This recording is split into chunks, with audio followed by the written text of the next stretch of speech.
E aí galera, beleza? Hoje nós vamos aprender como criar um web server, né, utilizando a ESP8266.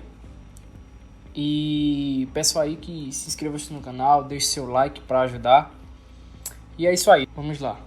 Bom, eu já escrevi um código aqui, um código relativamente simples e já está bem comentado. Ele tem algumas particularidades que eu vou explicar aqui. Antes de tudo, o que é um web server? Um web server é um servidor hospedado em algum hardware, seja ele, por exemplo, a própria ESP ou um computador, que a gente consiga acessar. Pronto, no código aqui, explicando o código, né, a gente incluiu aqui a biblioteca Wi-Fi da ESP.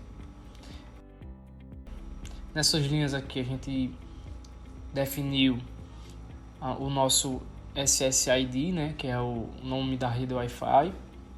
Aqui a senha da rede Wi-Fi. Aqui é onde vem uma particularidade, né?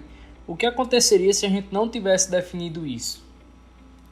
Quando algum dispositivo tenta se conectar ao seu roteador, o que é que ele faz? Ele atribui um endereço de IP para o dispositivo, né, aleatório, dentro do range dele.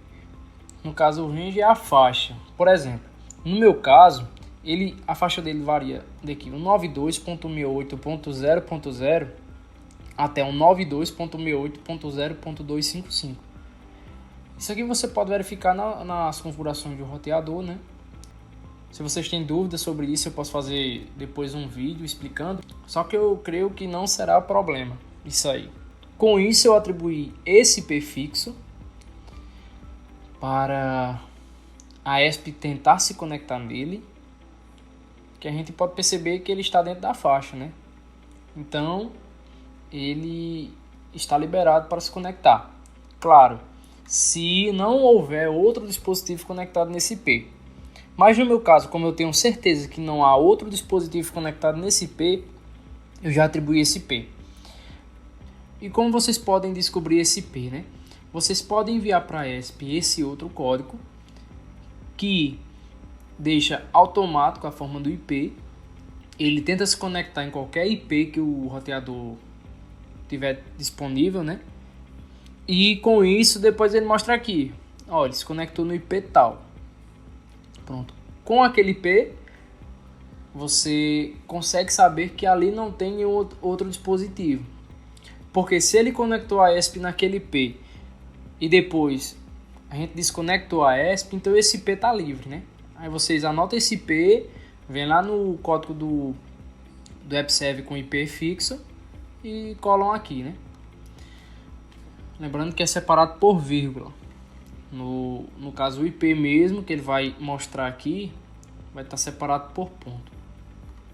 Pronto, aqui foi definido o gateway da rede, né? Que nada mais é do endereço de IP que você coloca no seu navegador para configurar o roteador, né? Onde você acessa as configurações do roteador para mudar o nome do Wi-Fi, a senha, etc. E aqui é a máscara da rede, que geralmente é isso mesmo. Nós definimos o Wi-Fi server e a gente definiu essa porta 80. No meu caso funcionou porque eu não tenho nenhum outro aparelho trabalhando nessa porta. Então vai funcionar beleza. Só que se você tem algum outro aparelho, porventura, né, um aparelho qualquer trabalhando nessa porta, pode ser que ele não inicie. Então você pode trocar a porta e quando você for conectar nessa porta, você vai digitar esse IP, dois pontos, essa porta. Quando você acessa 192.168.0.144, já está implícito aqui que você está acessando a porta 80, que é a porta padrão do HTTP. Caso você altere essa porta aqui para, por exemplo, 80, 82, então você vai ter que explicitar essa porta, entendeu? Nada mais do que isso. Então aqui ele dá um serial begin com a velocidade de 115.200, né? Ele inicia a comunicação serial. Depois ele dá um delay de 10 milissegundos e printa uma linha em branco da outra linha, printa conectado a SSID, né, que vai ser o nome da sua rede, E daí ele cria uma conexão no Wi-Fi, né? Ele dá um Wi-Fi begin, seu SSID e sua senha. E adiciona essas configurações ao Wi-Fi, né? Que é o IP que a gente definiu, o gateway e o subnet. Aqui ele verifica o estado da conexão do Wi-Fi. O que é que ele faz? Ele faz um while, que é enquanto, né, em português, enquanto o status do Wi-Fi for diferente de conectado. Então, enquanto o status do Wi-Fi for desconectado, o que é que ele faz? Ele dá um delay de 500 milissegundos e printa na serial um ponto. Só para mostrar que está conectando, entendeu? Então ele vai sair desse loop quando o status for conectado. Com isso ele quebra uma linha na serial, né? E printa conectado à rede sem fio e mostra a SSID. Aqui ele inicia o servidor com as configurações dessa porta. Iniciando o servidor, ele mostra que o servidor foi iniciado e mostra o IP para se conectar, que neste caso vai ser o IP que definimos, né?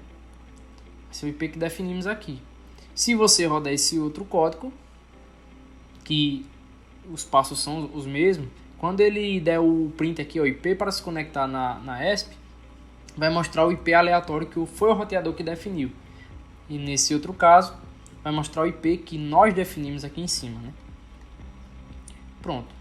Esse está dentro do setup. O que está dentro do setup roda apenas uma vez. Eu estou falando dessas coisas mais básicas assim, o que roda no setup, o que vai rodar no loop, porque o nosso objetivo também é para que os iniciantes possam entender como funciona, né? Pronto, dentro do loop, como o próprio nome já diz, é um loop infinito. Enquanto a ESP estiver ligada, vai estar rodando esse código aqui, infinitas vezes, né? Pronto. O que é que ele verifica? Ele verifica se algum cliente está conectado. E aqui ele começa criando uma variável client do tipo Wi-Fi client. E atribui essa variável se o servidor está disponível ou não. Somente isso. E aqui ele verifica se o cliente for verdadeiro ou falso, né? Que isso aqui ele vai retornar true ou false. Então, se o cliente for diferente de true, então, se o cliente for false, ele retorna nada, ele só sai da função. Quando ele retorna isso, o que é que ele faz? Ele pula tudo isso aqui abaixo e começa novamente, até que um novo cliente seja disponível. Então, se cliente for verdadeiro, ele segue para esse código aqui. Nesse código aqui, ele printa na serial que existe um novo cliente. E enquanto a disponibilidade desse cliente for falsa, ele segura nesse while aqui.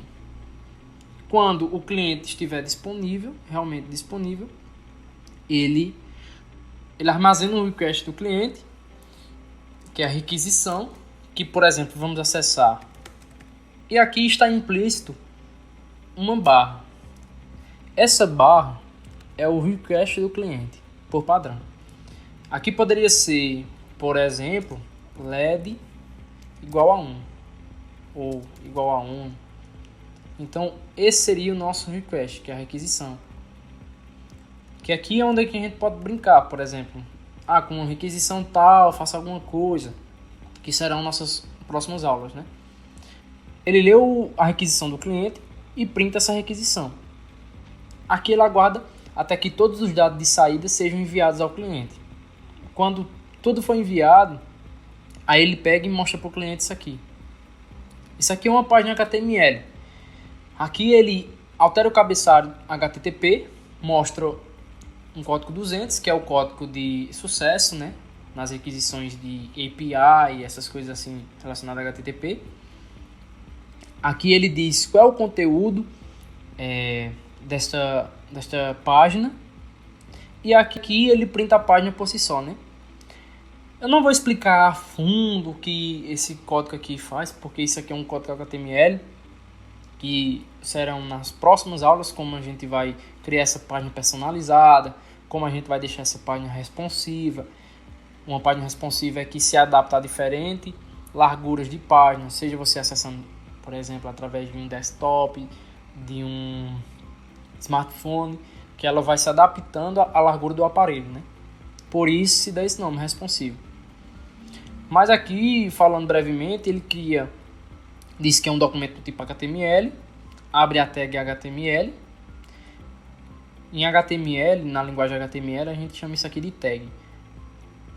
Abre com menor que, vai o nome da tag, fecha com maior que, o que está dentro dela é o conteúdo. E para fechar essa tag, a gente faz com menor que, barra, nome da tag, maior que. Então ele abre a tag HTML. Ele diz que a codificação da página é do tipo UTF-8. Se caso a gente excluísse essa linha, onde tivesse acentuação na minha página, o navegador não iria reconhecer, porque ele não sabe a codificação. Então por isso que essa linha é importante. Que aqui eu coloquei acento, ó, olá cliente. Então esse A aqui com acento já ia ficar com o caractere desejado. Pronto. Atribuímos a meta, colocamos um título na nossa página, que é o título que vai aparecer na barra do navegador. Aqui colocamos um texto, formato H1, no centro da página, com o conteúdo olá cliente. Depois colocamos novamente no centro da página uma fonte, né, do tamanho 5, que tem o conteúdo de página do cliente. Aí fechamos a fonte, fechamos o centro, abrimos novamente o centro, colocamos uma fonte do tamanho 5, de cor red, no caso de cor vermelha, e colocamos by dev.fácil. Fechamos a fonte, fechamos o centro e fechamos a nossa tag HTML. Demos um delay de 1 milissegundo e mostramos na serial que o cliente foi desconectado. Para mostrar isso aqui na prática, vamos carregar aqui para nossa ESP, né? Vamos vir selecionar a ESP, que é a Node MCU 1.0. Deixamos tudo aqui como padrão. Só vamos aqui em portas e selecionamos a porta que a ESP está. Vamos carregar para a placa. Pronto, agora podemos vir no monitor serial, setar a velocidade para 115.200 e podemos ver que foi conectado à rede sem fio, o servidor está iniciado e o IP para se conectar é justamente aquele que a gente definiu. Então vamos no navegador e acessar esse IP. Pronto, podemos digitar aqui o IP que configuramos e já podemos ver a página do cliente. Pronto, essa página aqui, como eu falei, ela pode ser personalizada, né, como você quiser. Pode aplicar um estilo CSS, que também nós vamos falar, nós vamos abordar aí no canal sobre folhas de estilo CSS. Como eu falei da questão da porta, se eu vim aqui e colocar a porta 80, quando eu der um Enter, o navegador ele já tira, porque ele já sabe que já estou requisitando uma porta padrão, né? HTTP tira e abre a mesma página. Se eu tivesse configurado a porta, por exemplo, 8082, 8082, eu iria acessar assim. Só que no meu caso, quando eu dou Enter, né, não consigo conectar porque minha ESP está na porta 80. Pronto, é isso aí. Esse tutorial ficou um pouco mais extenso porque eu expliquei linha por linha o que cada linha faz. E nas próximas aulas nós vamos fazer o seguinte, nós vamos pegar aqui, ler essas requisições novamente e dependendo da requisição vamos acender ou apagar o LED interno da própria ESP. Estamos ficando aqui mais uma vez, espero que tenham gostado. Peço novamente para deixar seu like, se inscrever no canal, isso vai ajudar bastante o nosso canal. Até mais!